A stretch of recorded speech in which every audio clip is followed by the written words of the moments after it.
Good playoff prep or just running through the motions?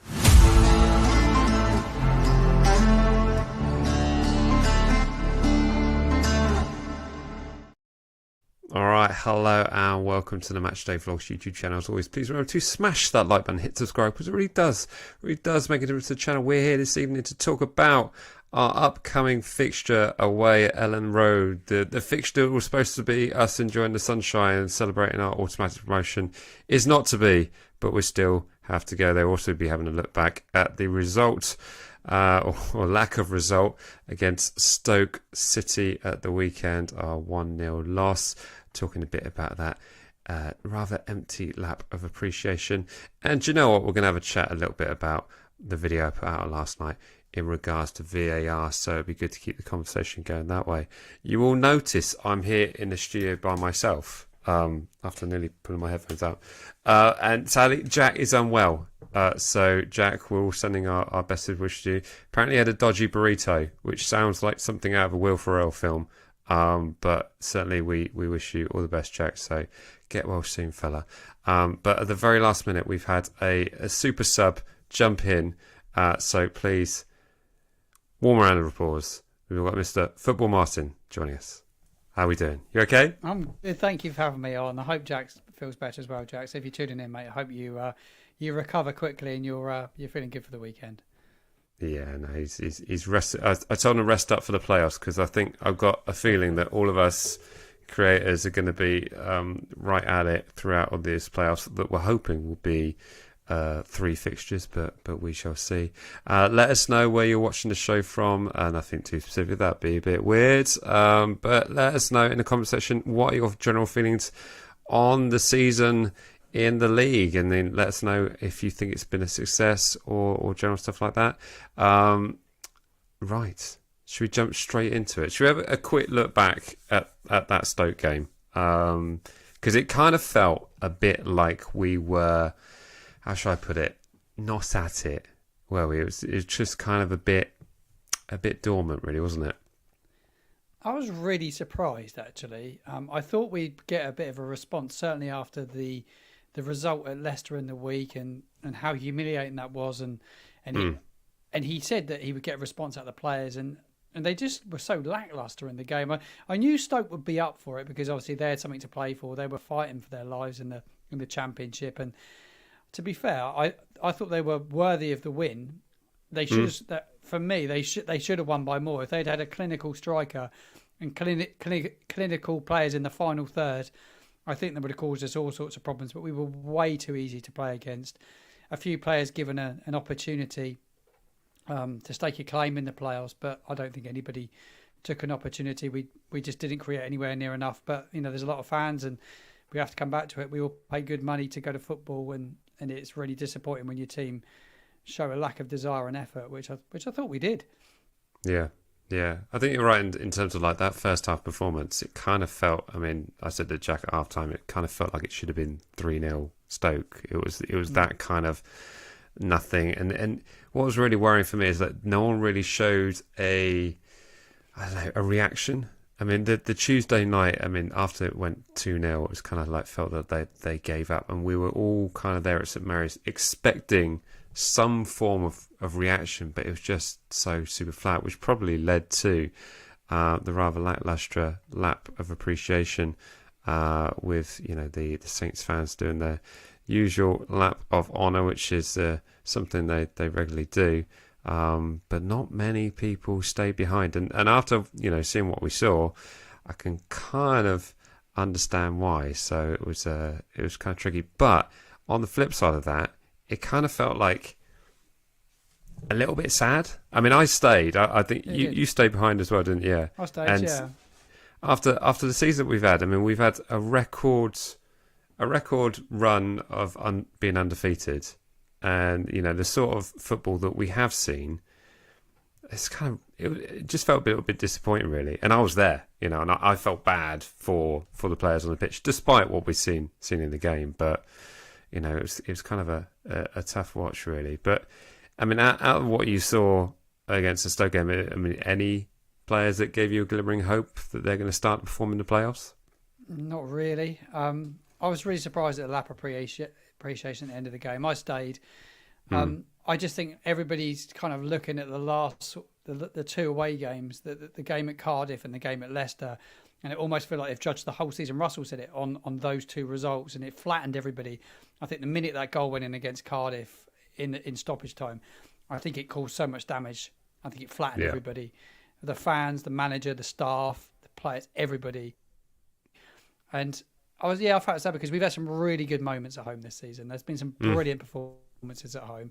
I've seen some of the best games I've ever seen at St Mary's this season.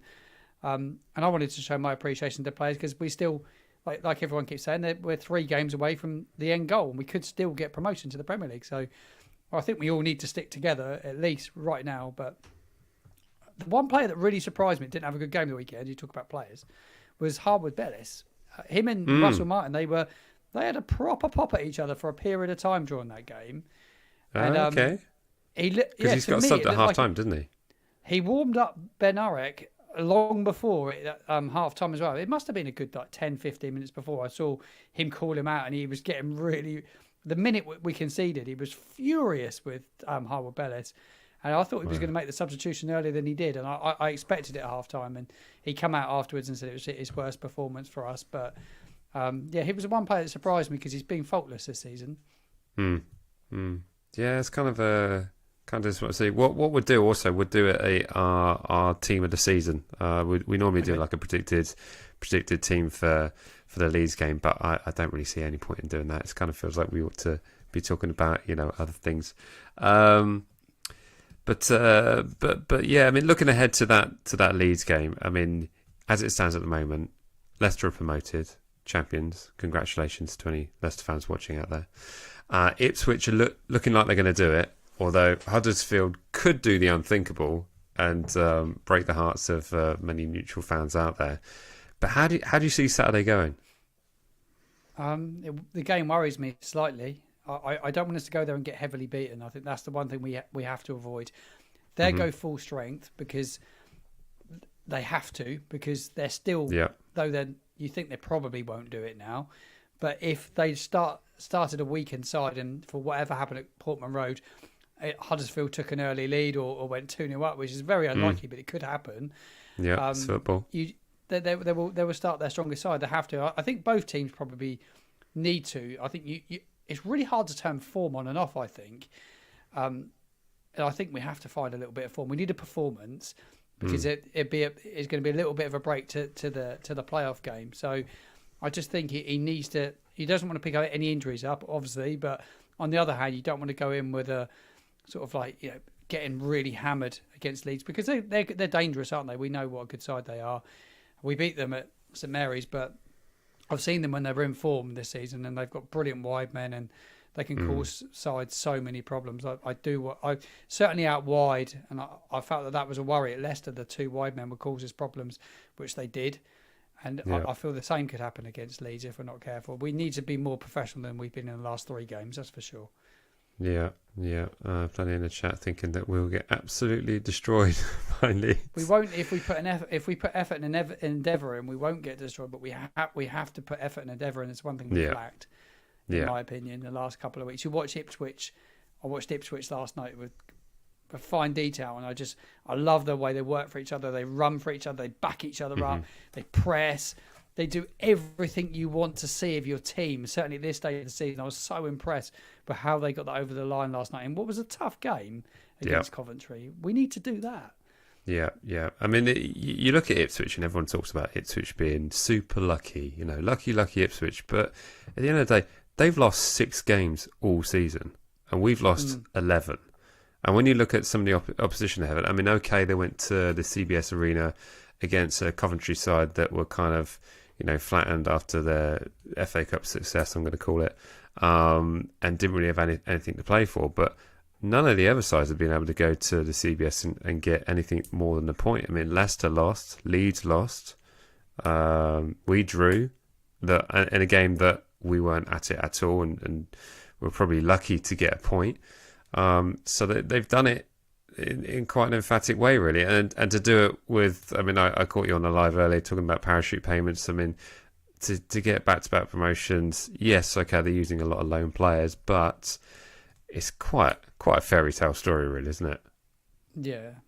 It is, and it feels like a little bit like that year that we got promoted when we went from League One to the Championship, and we had that final game at St Mary's that season. It was against Coventry. I had nothing to play for on the day, and it was just primed. It was primed for us that day. I think we needed a point to secure promotion back to the Premier League to take second, and we did it.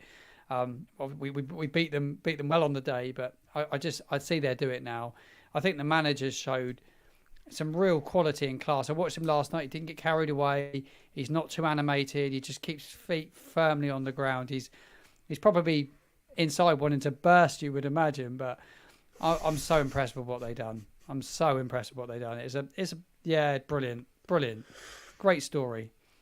Absolutely superb, and it certainly looks like they will be promoted alongside Leicester. Just talking about the two managers, I mean, we're up against Daniel Farke's Leeds United on Saturday, and it kind of feels like both sets of fan bases, and correct me if I'm wrong on this, but it kind of feels like if Leeds or Southampton don't get promoted, it's a complete failure from what the project was set up to do.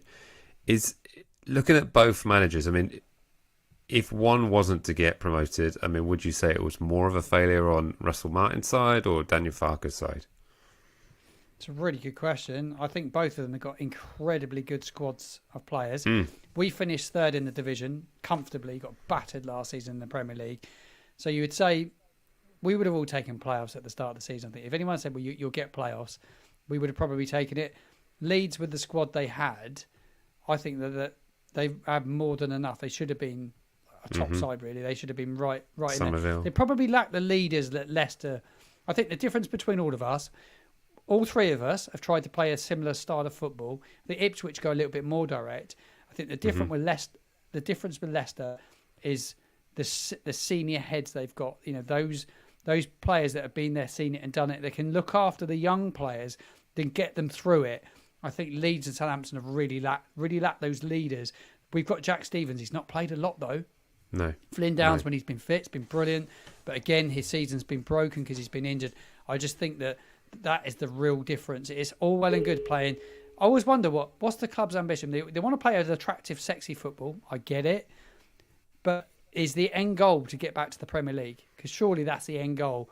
And sometimes you've got to be a bit dirty sometimes. You sometimes got to have an older head that you might not be able to sell on for a load of money and make money on, but he might get in and get a foot in, and he might serve you for a couple of years just to get you out the division and get you back to where you need to be, because we all want the Premier League money. I guess that's what everybody wants. Yeah. Ipswich went and got Kefler Moore, and he's been brilliant. He's been outstanding for them. He's not a sexy player. Doesn't look great on the eye, but Onuachu didn't. No. He's got him over the line.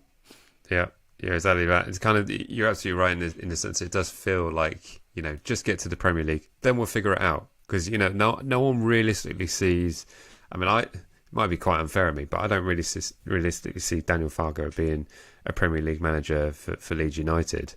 And, lots of people have been saying, this Southampton side, yes, they play some great stuff, but let's be honest, they'll get destroyed in the Premier League playing the way they do out the back with the quality they've got. Now, when you go up to the Premier League, of course, you've got the resources to then invest in the squad slightly differently, so you would perhaps improve in certain areas. But a lot of that side that we've got is the same side that got us relegated. So, there is that to be concerned with. So there we go, really. But it's just interesting to see that level of expectation from both fan bases and how that's going to actually be put onto paper in terms of, okay, if a side's gone through the league campaign and ended up with 90 points and yet they still don't get promoted, is that really a failure, or is it just a case of the league is so strong and Leicester and Leeds, even though they've fallen off the bus, the last few fixtures, they've still managed to get over the line, and we've got Leicester that's probably going to get 100 points in doing so, which just seems absolutely crazy. Just a point on here, always a plan B and C. Do you think we're going to see any kind of tweaking to get us through the playoffs, or is Russell Martin going to stick to his ways? I think he'll stick to his ways. He's so stubborn as a human, as a manager. I think he needs a plan B, and Ipswich certainly do. You know, they've had a plan B when they've needed to this season, and that's probably what's going to get them over the line. That's going to be our downfall, really, is that we don't have a plan B. For us to function as a team, I still believe we need Shay Adams in it, and Shay Adams is the focal point. He makes us play when he's in the side. God forbid he got injured between now and the playoffs. We don't have a plan B up front. And I think any top side, if you're going to try and get promotion, you need something up top. Yeah. We might just see Ross Stewart this weekend. The man that we signed to help score us a load of goals to get us back to the Premier League might just make an appearance this weekend. And we got to hope and pray that he gets through the game the weekend and he looks like a player that could cause some damage in the playoffs, because he could potentially be that weapon for us. We need a weapon. I always thought Cinnamana playing through the middle could be an option, but he's obviously got an issue with his work rate. He's got an issue with the way he is as a human off the field by the looks of things. And Russell Martin you've got to trust the manager. I think he would have probably played him if he thought he was going to get enough out of him. But he needs something up front that's different. A plan B, it's an absolute must. Yeah. I mean, certainly if we could see something of Ross Stewart this weekend, I'm sure if Jack was on here, he'd probably say, you know, Stewart to start at the weekend and get golden boot by the end of the playoffs. So you never know. Be the quite winner something. in the playoffs would be amazing, though. Yeah. I mean, the sort of results that we've seen, I mean, we have seen some incredible amounts of opportunities to score and us not put them away. So, you know, you've got to lie some form of blame of those players up front. I mean, you went to the Cardiff game, so you saw those chances in that first half in real life. So I just can't even begin to imagine what that must have been just to see that play out. You know, but you know, when you have that kind of team set up in a way to create so much opportunity and you're not putting them away, hugely frustrating. But like you say, you know, to have that talent up front, who knows? Could be Ross Stewart coming in and making out the case. So yeah, but it would be amazing. It would be amazing. We'd certainly like to see that. So moving on to our let's do a quick score prediction for Leeds, because I'm kind of curious to know what you think it might be. We all know what we're hoping it's not going to be, but we'll go with that. So this is part of the show where you're going to put in your score predictions in the chat section. So be sure to stick in your score predictions for Saturday's game, our last league game before we go into the playoffs against Leeds United, and we'll be going through all of those right after me and Martin have given our score predictions. Right, you are the guest, sir. So technically, I mean, I'll go first if you want, but you know, being the guest, I perhaps should let you go first. I've been thinking about it a bit today, actually, about the game the weekend. I hope they don't beat us heavily and we don't beat them. I want it to be a draw. I have a feeling it might be a draw, actually. I think a draw is a perfect result, really, because we could end up playing them again in the final, potentially, if we could get that far. I'm going to go with goals. I think there'll be goals in it. I'm going to go with a 3-3 draw of all things. I think Saints put a performance in. I think they turn up in this one, and I think Leeds do as well. I think there's goals in it. We scored 3 against them inside. The first 45 minutes at St Mary's, but they owe us one, really, after that defeat. Yeah, that is quite something. That is a lot of goals. I'm sure it'd be 6-goal thriller. 6-goal thriller. Well, I'm also going to go with a draw, because I kind of feel like we just have to turn up and have to put some form of display. I can definitely see them scoring, because I can't remember a time where, you know, we played Leeds at Ellen Road and they haven't scored. So I'm going to go with a 2-2. Yeah, that's a good shout. I reckon that's a good shout. But like you said, it's all going to be going for it. And I think those first few moments, I mean, had Ipswich lost last night, it would all be in Leeds' hands and they'd be gung-ho and probably quite nervous, actually, because they know that, you know, a win would guarantee them Premier League football. So, but yeah, I think a draw, we'll lock that in. Right. Now we're going to go to the comment section, so be sure to stick in your score predictions in there. I'm going to start with, let's see what we got. I've got TikTok going off on my left as well, so I'm checking you over there. Someone just put a funny comment there. Hate Southampton, not you. I'm not sure how to take that. It's kind of like a weird compliment. Right. Thank you for that, by the way. Much appreciated. Jude, we're going to start with Jude. He's going for a 3-0 lead. Cool, that's a rough start. Claire's going for a 2-1 Saints. Loving the confidence. Luke's with me. He's going for a 2-2. Daniel's going for a 2-1. Aidan's also with you. Martinez going for a 3-3. Kevin's feeling a little bit more confident. Going for a 3-1. Alpha says, my heart 2-0 Saints, my head 3-1 Leeds. He's going with his heads. Delgo is going for a 2-2 as well. Lots of people predicting draws here. There we go. Oh, Alpha, I've already reached out to Tim, and if we can make the time zone work, we'll make it happen. That's all I'll say. He's on the other side of the world.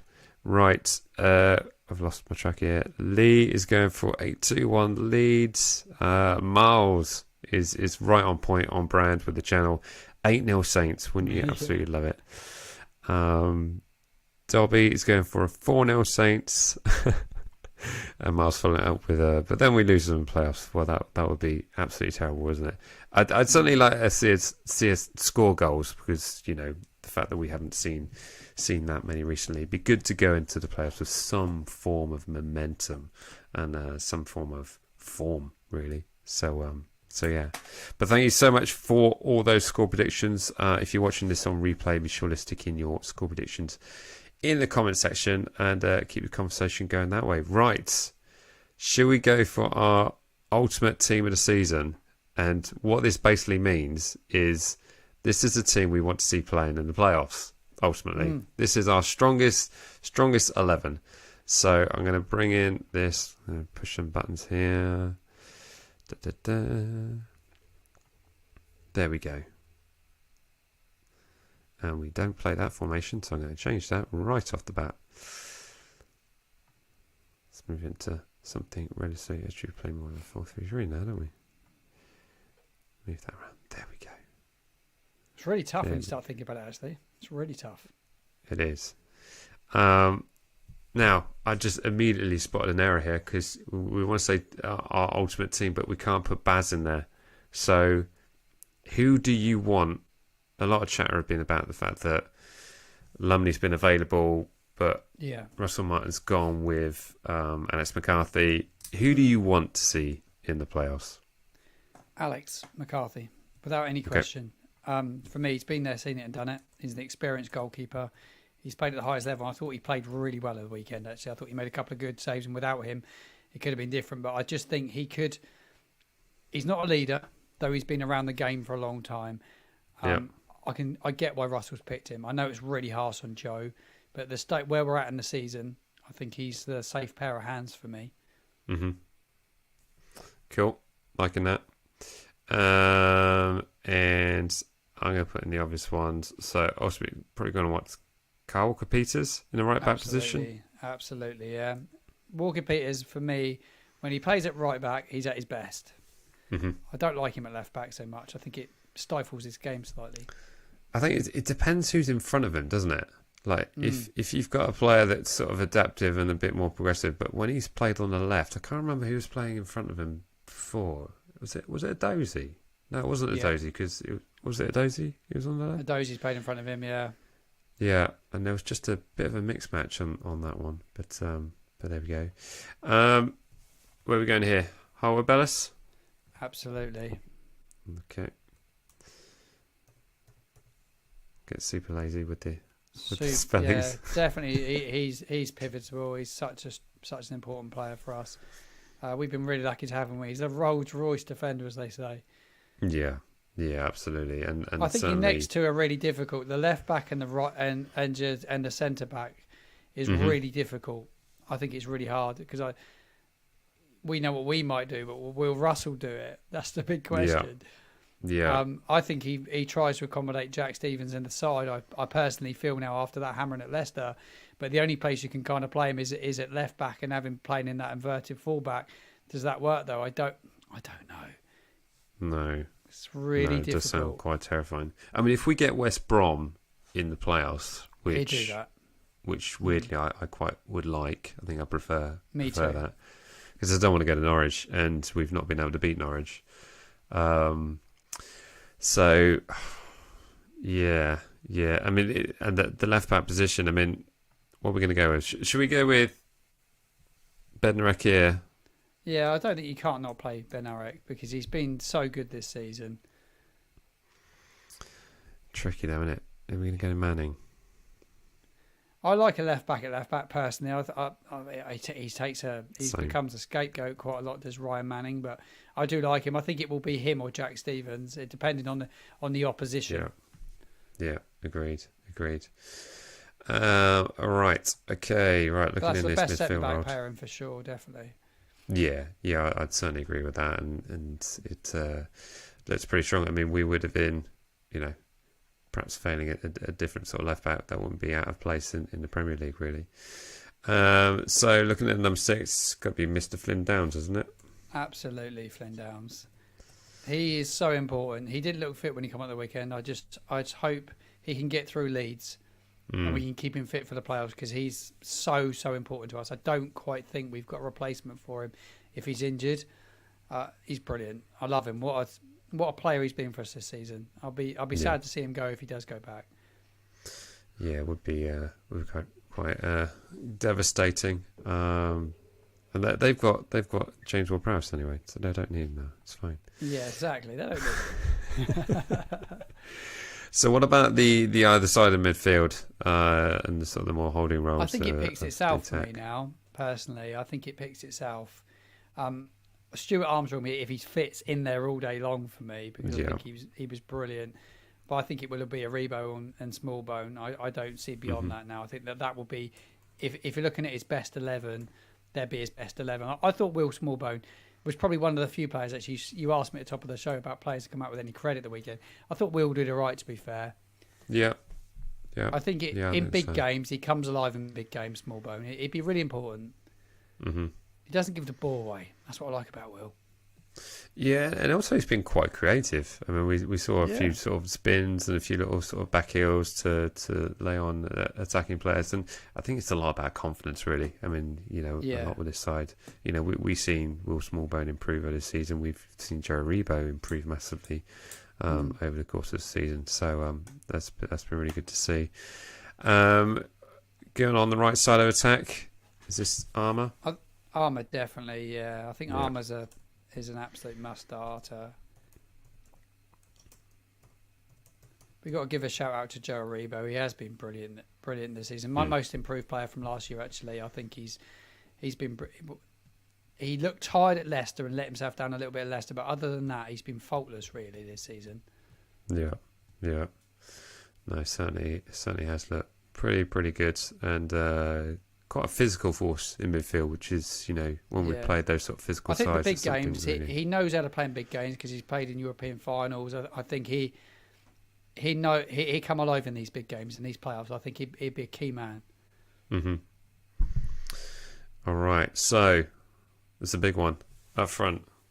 No, we were talking about a certain player earlier, weren't we? Loch Ness Drogba. I think Stuart will play a role, whether he plays that role from the bench. I think he played the role from the bench personally. I don't know if he'd be fit enough to start games. For me, Shay Adams is super important. Yeah, I said that earlier on. I think it leaves you one place up for grabs, doesn't it? Actually, when you look at it, there is one place in this team up for grabs with, and it's who plays there really, who plays out there, because he switches that up a fair bit. Who for you plays left side? Because Sam Adoji can play there. I'm not sure he's a match winner. When he was on it early on in the season, for me, Ryan Fraser was really, really, really important. When he was at it, he was brilliant.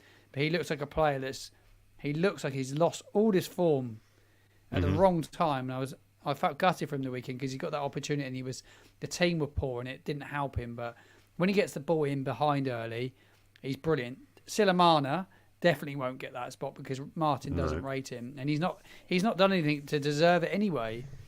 He let us down at Cardiff big time. it was that final goal. He didn't track. He was lazy and didn't track. Really? So for me, yeah, not Silamana for me. I don't know about you. You may say different than me. No. Well, we haven't seen anything to. I mean, the fact that he hasn't scored this season is kind of a bit baffling, really. You consider the price tag on him. For me, it's especially tricky because, of course, the performances that we've seen over the recent weeks from either Adozie or Ryan Fraser have hardly filled us with a ton of confidence. If I was to pick one right now, I would have to go with Ryan Fraser. Yeah, I'd agree with you, actually. I'd agree with you. Just in terms of his end experience and stuff products. as well, yeah. Yeah, something like that, really. You can rely on him, I think. He's the sort of bloke you can rely on. He wants to be here. He's been there, done it, played at the highest level. He's played a little bit of higher level than Sam Adozie has, and Silamano. I just think that will give him the edge in the big games. Mm-hmm. Yeah, absolutely. And let's go to the chat section where we'll be absolutely rinsed for our selections.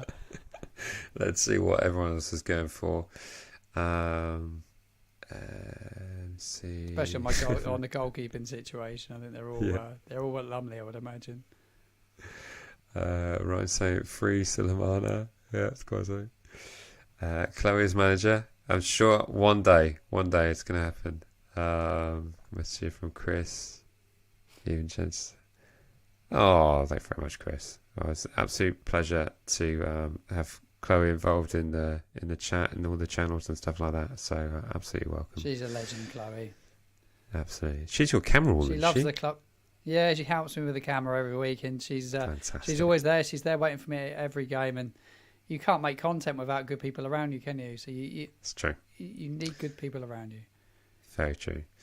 Alpha's right.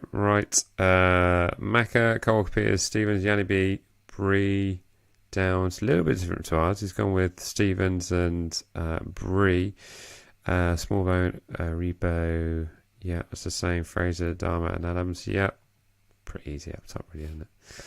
Let me see. Jude's gone for McCarthy, Stevens, Howard Bellis. Benrett, what appears, this looks pretty similar to what we got on screen. It's exactly what we got on screen, apart from Stevens in left back. He's gone for. Yeah, that could happen. I think that could potentially happen against West Bromwich Albion. Yeah. They're the team we want, really. You know, you were talking a little while ago, the team you want.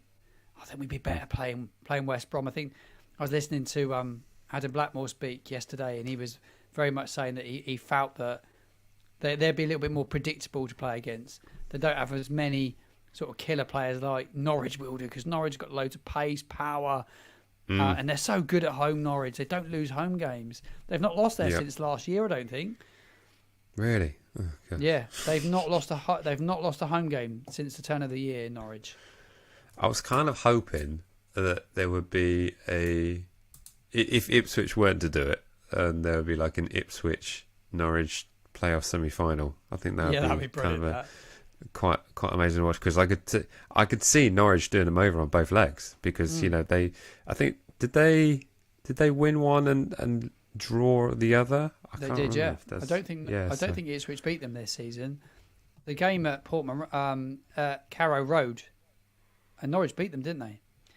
They beat them that day, so they're a good side. Norwich. Place.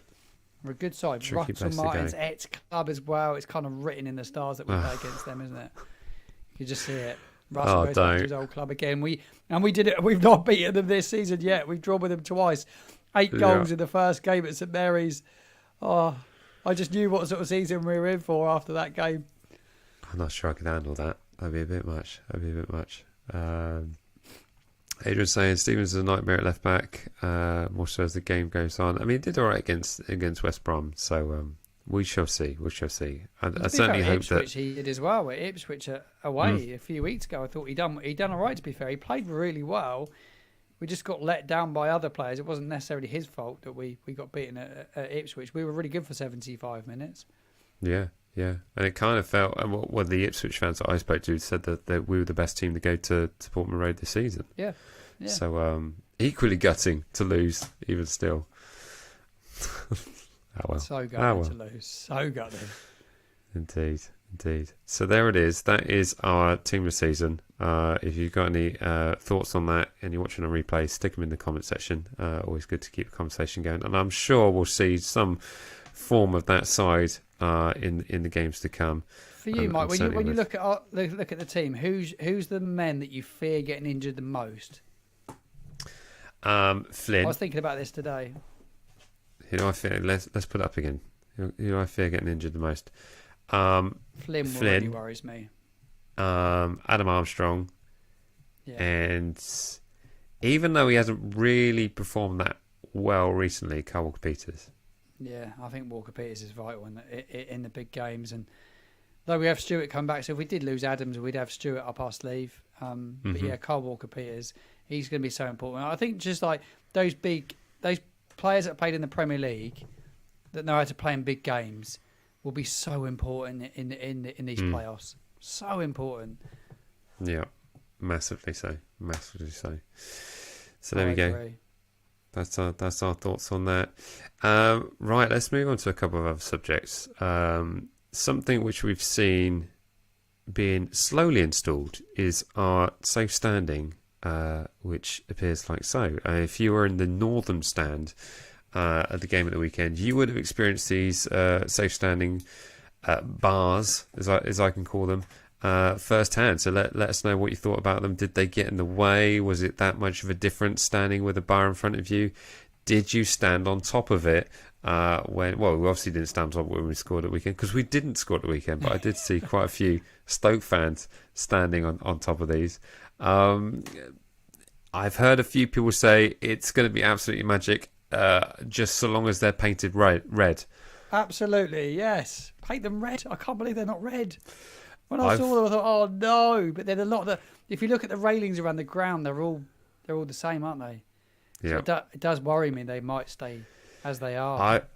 After speaking to a certain someone at the club, who you know also, Martin, I wouldn't hold our breath to say that these are going to be painted at all. Considering that if you know the safe standing that's at the Spurs Stadium, you'll notice that the seat is integrated into the bars.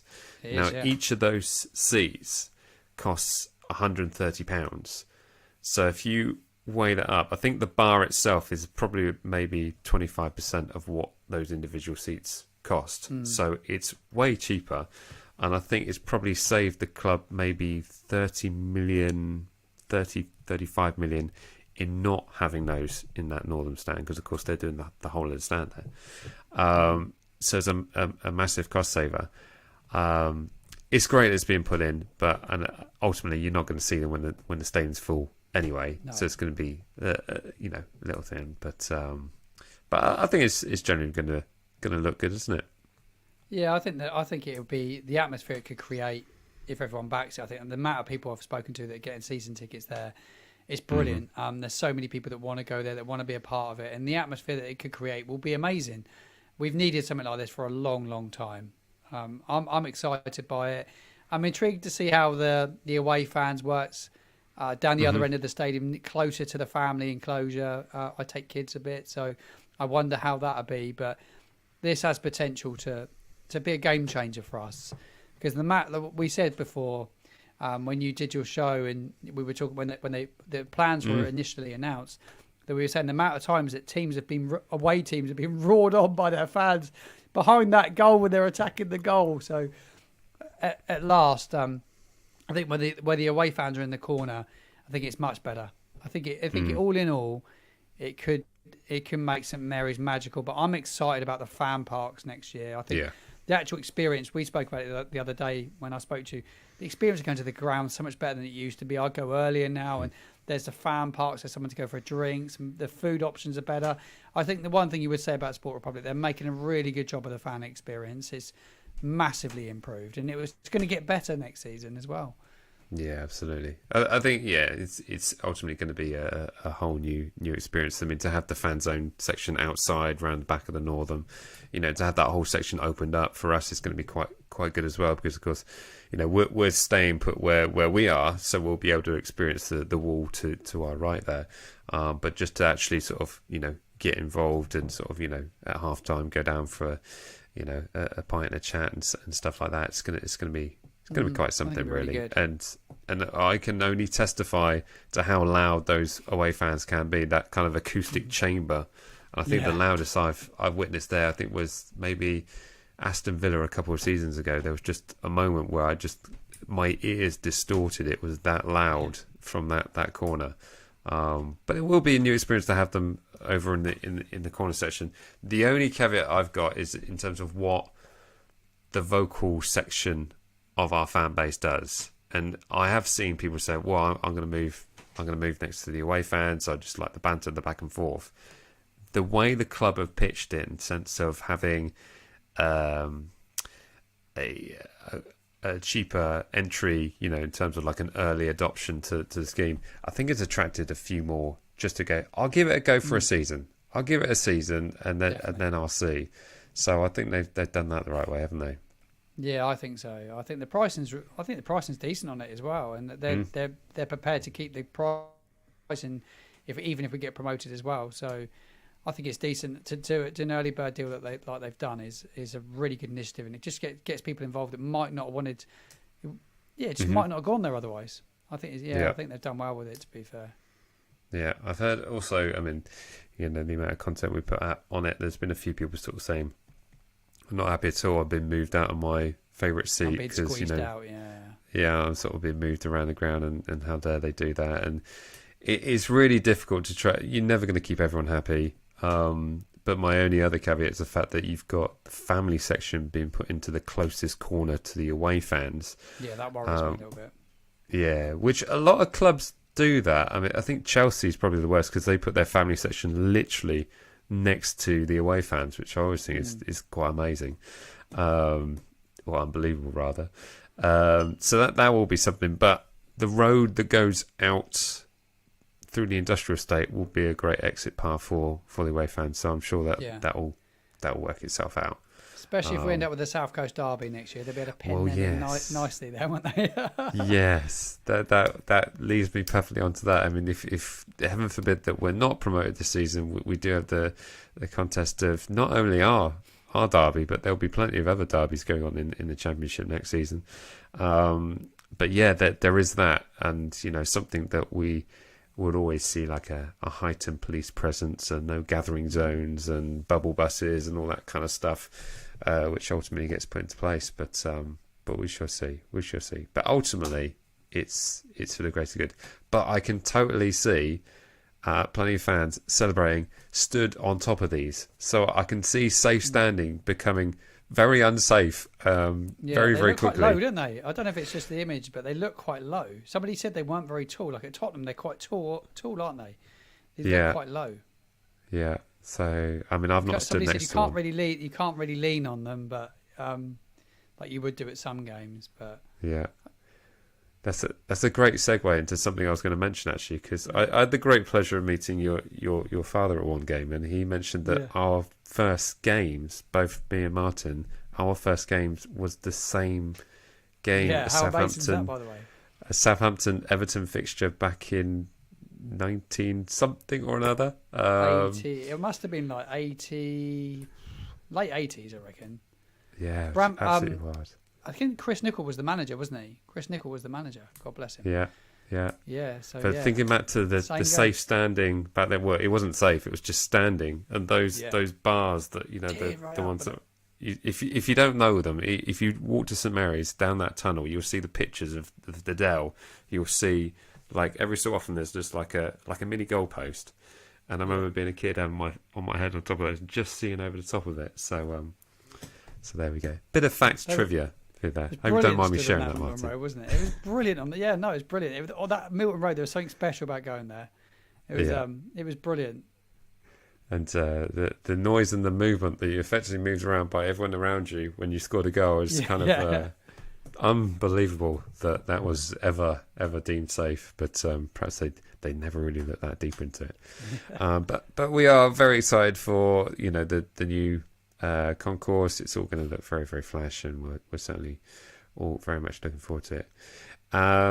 Other news, Marion Spacey-Cale is moving on to a more senior position in the club, so she is leaving, but she's not leaving. I think there was a little bit of confusion there from people not realising that she stepped down as manager, but she will take on a senior role at the club, which I think is, is great. She's been a great servant to Southampton Club, seen them promoted, won them many trophies, of which she's been thanked accordingly. Look at that. Brilliant picture. They've really developed the women's game as well, which is brilliant. The club have really bought into the women's game. It's rapidly growing, isn't it, as well? Like my two daughters are even fascinated by it as well now, and they bring somebody else in and they look to hopefully push it to the next level, and she's done a brilliant job. Fair play to her. Yeah, absolutely. And it is a tough league. I mean, you think the Championship in the men's Really league is tough. There is only one promotion spot in the women's Championship, so which I think went to Crystal Palace. So you've got to be perfect in a season to get promoted from the women's Championship. So we're certainly hoping next season will be that case. Right, to wrap up this evening, I put up a video. Was it last? I think it was last night, about VAR. If we are going to be promoted to the Premier League, of course, it will be something that will be returning to our game. Let us know your thoughts on VAR. I've had quite a few comments on that video already, and they are unanimously, get my teeth in, all in agreement that VAR should be scrapped. It's something that's come up in the news very, very recently with the Swedish league kicking it out, and also the fact that the amount of time it takes to get to decisions. But if you haven't seen the video yet, it is on the channel, so go and check that out. And there's a nice little quote with Charlie Austin there, which I'm very proud of. I'm still joking there. You'll enjoy it, I'm sure. It's a great watch, actually. It's a good watch. Thank you, really appreciate that. But it's something that I put it at the end. I recorded it at the end of the Stoke preview that I did, so I did get some value out of that time of recording. But it's something that was starting to really wind me up, and you really realise how much it affects the enjoyment as a fan of your club. If you're watching a game as a neutral, you still get the controversy and you still get the enjoyment of the fact that the decisions might go, might not go. But as a fan of a particular club, if you're watching your team play and they score a goal and it gets ruled off for whatever the VAR decision is, it completely takes away from your enjoyment of the game. You can't celebrate a goal. You don't know what's happening. There's so much waiting time. When ultimately you end up in a situation where some go for you and some don't. Well, to that point, what is the point of VAR at all? I mean, any particular thoughts on that, Martin? Yeah, no, I totally echo everything you said in your video. I thought about it a lot the last few weeks. I've not watched loads of Premier League till now. I've watched bits, but as it's hotting up at the end of the season, I've been so obsessed with the Championship, and as our automatic chances have fizzled, I've watched a little bit more Premier League, and the spontaneousness of it's just gone, and it frustrates me. Now, I watched the FA Cup final, semi-final the other day with Coventry and Man United, and the decision, it was just ridiculous. We're talking about a toenail almost. Like Adrian said, it's not going to go anywhere, but it does ruin the enjoyment of it. Like, I want Southampton to be back in the Premier League for the money, because financially it secures the club, and even if we go up and come back down, the money's so important for us. But the Championship's so enjoyable. You look at the linesmen, especially with the offsides, as long as the flag's down, you can celebrate and everybody can go wild. But it's just taking that out of it at the Premier League level, and the time delay to make some of the decisions is ludicrous. It's ludicrous. A friend of mine said to me a couple of days ago, he said they won't take it away because he's with it. They can almost decide decisions based for certain teams. I'm not sure it's that way, but it is very easy to make decisions and almost take it away and make their own decisions with it, and it can almost influence a certain club. I don't want to. He can't say it's match fixing, but my friend was pretty much saying it was. But I don't know how you look at it really, but it just doesn't work. It worked at the World Cup. When I watched the World Cup, I thought it was good. I don't know how they did it at the World Cup, but it was used much better. Just think it's quicker, wasn't it? Using it, it was quicker. I think the people that are using it are they're so scared to make a mistake. Yeah, Yeah, and they know that. I mean, I think ever since that Spurs Liverpool game where effectively a goal should have been given and it was called offside, and they didn't want to go back to it. It's like, even if the game's kicked off again, no one's going to kick off the fact that they've stopped the game because it's a goal that should have stood, and just the nonsense that it is. But we saw at the weekend, there was a definite Stoke penalty. I mean, it literally was Stonewall right in front of me, and I was just like, oh my goodness. I mean, I am probably about 50 yards away, and the ref is a yard away from that, and he doesn't think that that's a penalty. It's just mind-boggling.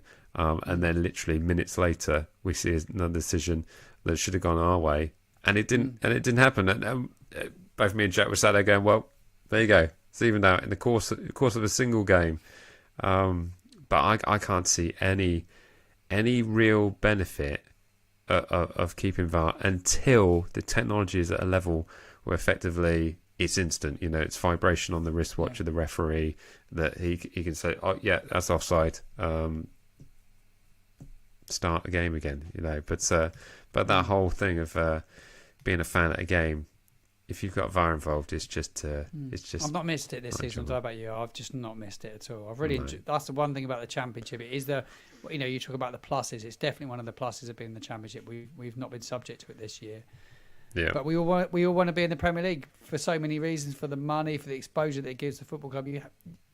We have to go back there. We'll have to, if we get promoted, if we can do what the end goal was, we'll be back in a world of VAR again. And I was, no.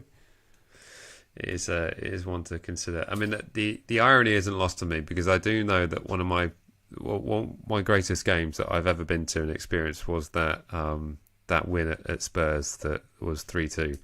Yeah. Some will know the reasons why that was so special to me personally, but the fact that wouldn't have actually happened if VAR wasn't involved, the irony on that isn't lost on me. But of course, Spurs would have seen, what a wonderful VAR. night that was. The night it rained, we wore the yellow and blue kit. James Ward-Prowse with the beautiful deliveries. Oh, what a night. That's the one. Brilliant. Absolutely fantastic, that was. So the irony isn't lost to me, the fact that wouldn't have happened had it not been for VAR. But my point still stands. I still think... I'd hate to take that memory away from me, but I do know that for the greater good, then I think that really does need to come into effect. So there we go. One final question for you, Martin, and it's straight to the point here. How confident are you for the playoffs? If we turn up, we've got the players. In my opinion, I think he's got the squad of players to do it. I really do. I just think they need to be organised. They need to show effort, endeavour, team spirit. The fans need together. We all need to come together. There's all these people split on the manager, in or out. We back him, we back the team, and we just get behind him, give him everything we got. Certainly in the home leg. The second leg being at home is massive. I think we've got a massive chance if we're on it. If we can find a bit of form and everybody comes together, we'll be a force to be reckoned with. Absolutely. Yeah. I like that answer. I'm going to go with your answer rather than the one I was feeling a little bit flat after the recent performances, and I kind of sort of have resigned myself, because when you're like, if I resign myself to it, when it actually happens, it won't hurt as much. So that whole kind of logic. But you're absolutely right. We do have the talent in the side available. We have to play some absolutely sublime football. If we can turn up, bang some goals in, stop conceding at the other end. Yeah, anything's possible. Ross Stewart just could be. He could be the man for the job. You just never know. Put our chances away, because we will create loads. We just need to put our chances away and just bit of striker finishing in the next couple of weeks. If we could bring Ricky down for a week's training with the boys, that'd be amazing. Oh yeah, that's the one you want to do. But yeah, certainly to see Ross Stewart put the ball in the back of the net at Wembley. We've got a long way to go to get there, but that would certainly make a lot of people forget any of the stresses that with this team have given us over the course of the season. But there we go. Well, we have all of that to look forward to, and we certainly will be sort of prepping ourselves for the playoffs after the end game of the season on Saturday. So stick with us for that, and we will be around for that. But Martin, thank you so much for joining me. Thank you for having me. such last minute as well. Really, really do Oh, it's been a appreciate pleasure. it. But I really enjoyed it. but for those that Really don't enjoyed know, Martin's got his own channel, Football Martin, available on TikTok and YouTube. Does some fantastic stuff around the stadium as well. Speaking to fans, getting some fan opinion. So that is absolutely great. Anything I've missed, Martin? Is there anything you want to plug on? No, on your brilliant. stuff? I'm more of a TikToker than a YouTuber, really. But always on TikTok. Just give honest opinions, just like you. I'm just honest. I'm just a fan like anyone else. I'll just be honest as I can. Absolutely. Fantastic stuff. Brilliant. Well, there it is. That is our show for this evening. Thank you so much to everyone who's joined us live here. If you are watching on replay, be sure to stick in your thoughts in the comment section. We'll keep the conversation going that way. But there it is. Thank you once again. Remember, as always, remember to like, comment, share and subscribe. And we'll see you in the next one. All right. See ya.